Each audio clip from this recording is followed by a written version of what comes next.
All right, guys. So it's the Hatening, it's Hoop. Hello. We have come to the end of this cluster of stories that I'm going to tell. And I'll probably do another thing like this in the future, you know. As some of you may know, I've said it before, like I record in batches, so we'll do like multiple episodes at a time, you know. But for this last one, I thought it'd be fitting to kind of like end it on like a more funny note. So as a lot of you know, I was on drugs for a while, and my friends were on drugs too, and you know, and it sucked. It wasn't fun. It wasn't like cool. It was just something that happened. You know what I mean? The opioid epidemic and all that. Lost some really good friends in various degrees and capacities. But there was a time when I was living with a decent amount of my friends, and a good number of us, our larger friend group, were all using drugs. We're using heroin in some capacity. We were pretty young when this was going on, and we weren't shooting up or anything.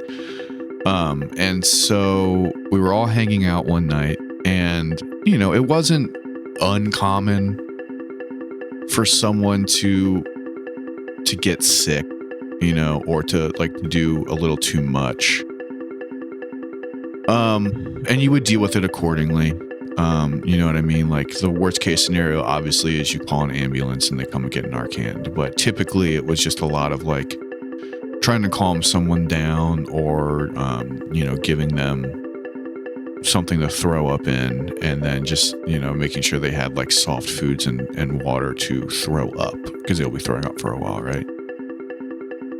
So it's later at night, and we're all hanging out, and one of our buddies is there, and so we all like, you know, we do our little lines of dope, and we're just like hanging out, you know, like we always did.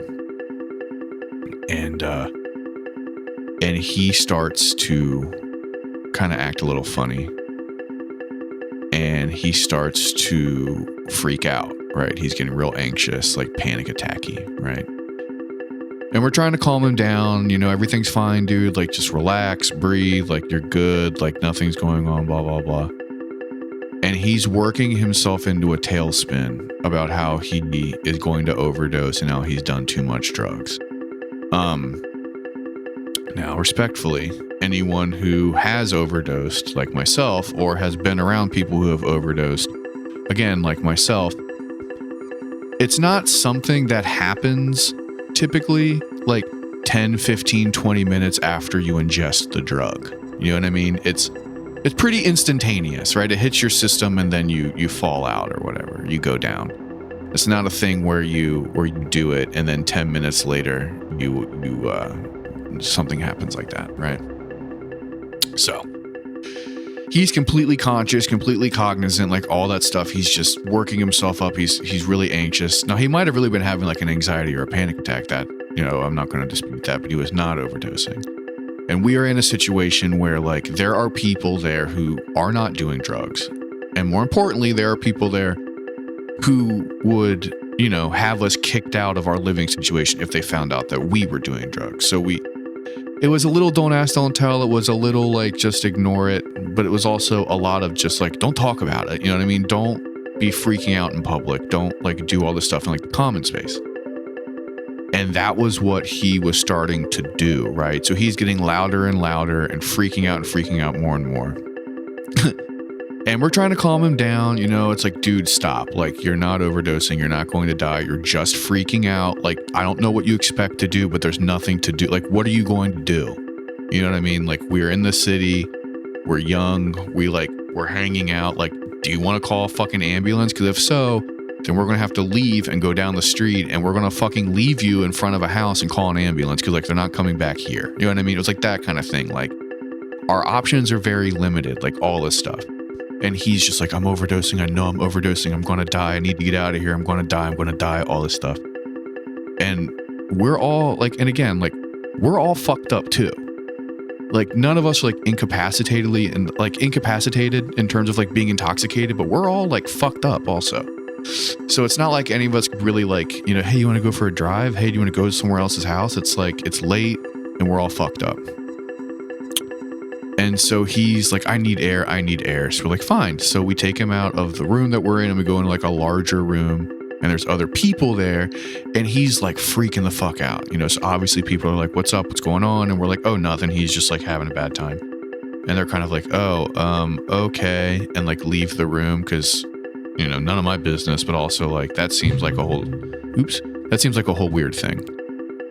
So he keeps on, you know, freaking out. And this is over the course of like 15, 20 minutes, right? So he's obviously not fucking overdosing. He's not dying. He's just like panicking. And so finally, like, we've had enough, you know what I mean? And I was like, okay, dude, look, like, if you're not going to fucking chill out, then get your fucking shoes on and I'll drive you to I will drop you off at the hospital. I'm not going in with you. But if you're really going to do this whole thing where like you have convinced yourself that you're about to die, I will drive you to the hospital and drop you off.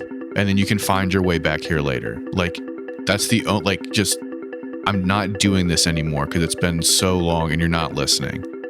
And he's like, yes, thank you so much. Like, thank you so much. Like, you know, blah, blah, blah. You're saving my life, like all this stuff. And I'm like, all right, dude, whatever. Just like get your shit together and like I'll meet you in a second. I need to go like get my outside clothes on, right? So I get dressed, get my keys, get my shoes on, and I go to meet him like near the door to leave. And this motherfucker looks at me and he was like, hey, do you think we could stop at McDonald's on the way to the hospital? And I was like, what? And he was like, yeah, I realized I haven't eaten today. So I might not be dying. I might just be really hungry. So can you like drive me to the McDonald's? And then if I still don't feel good, will you still take me to the hospital? I lost my fucking mind, you know? No, I'm not going to drive you a couple blocks away to the McDonald's and see how your tummy feels and then maybe take you to the ER. Like I'm either taking you to the ER or like go by yourself to like what the fuck are you talking about, man?